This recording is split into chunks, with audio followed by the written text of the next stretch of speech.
Now, there's a very interesting claim that's been made by the American president, Joe Biden. And he said, I'm convinced one of the reasons Hamas attacked when they did, and I have no proof of this, just my instinct tells me, is because of the progress we were making towards regional integration for Israel and regional integration overall. We can't leave that work behind. It appears that he may have also been hinting at the India, Middle East, Europe corridor that had actually been decided upon or signed. An agreement to that effect had been signed on the sidelines of the G20 summit. So Joe Biden speculating that this attempt at integration could be one of the reasons why Hamas wanted to sabotage this particular effort. That's the claim coming from none other than the US president. Will be part of that future as well.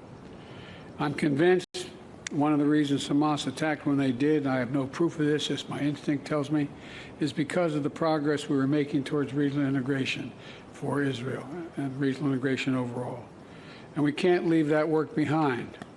And one more word on this.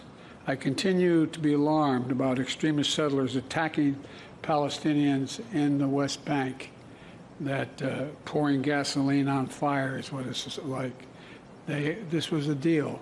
The deal was made, and they're attacking Palestinians in places that they're entitled to be. And it has to stop. They have to be held accountable, and it has to stop now. Mr. Prime Minister, I want to thank you for your partnership and your friendship, quite frankly, during this difficult hour.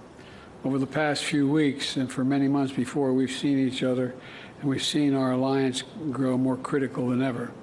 And we need to continue to make this important progress. In our discussions today, we've done just that. First, we're pioneering new advancements and innovations, deepening our cooperation in fields like biotechnology, advanced batteries, quantum computing, cybersecurity, and a lot more.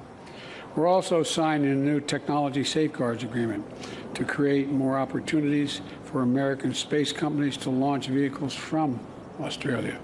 And we've launched a new artificial intelligence initiative between our national laboratories to drive revolutionary and responsible research on humanity's biggest challenges: fighting hunger, curbing pandemics, predicting natural disasters, and ending cancer. As we know, as a matter of fact, both of our wives are over at the Cancer Institute right now, and so much more. Second, we're accelerating action on climate change. I thought we had a very good meeting this morning and with Secretary Kerry and your team, and we're all together on that. In May, we established the Climate Critical Minerals and Clean Energy Compact to elevate our climate cooperation alongside our defense and economic cooperation. And we're already beginning to see the impacts. We've created a critical minerals task force to build secure critical mineral supply chains. We're also investing in sustainable infrastructure. So that was, of course, Joe Biden speaking alongside Anthony Albanese, who's visiting the United States. Let me go back once again to Pradeep Datta. Pradeep, the India, Middle East, Europe corridor was in fact signed. The agreement to that effect was signed on the sidelines of the G20 summit. Joe Biden not ruling out the possibility. He claims he does not have proof at his disposal that this attempt at integration could be one of the reasons why Hamas did what it did.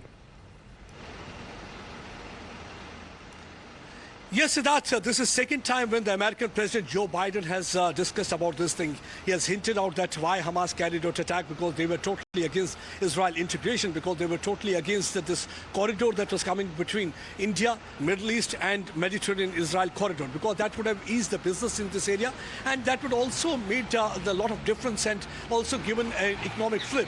But he did not mention about, because what actually he's trying to say, that yes, in this region actually China is trying to have its influence. Already we have seen that China is trying to promote its one road belt initiative, because once this corridor will be coming up, the China will be losing out. That's one of the reasons what actually they feel. That's why they call it an excess of evil, that China along with Iran and the proxies like Hamas and Hezbollah, they try to scuttle this process because they never wanted this corridor to be there, because they never wanted that any other person to have an influence like India or any ally of United States to have an influence. So that's why China wanted to scuttle this move.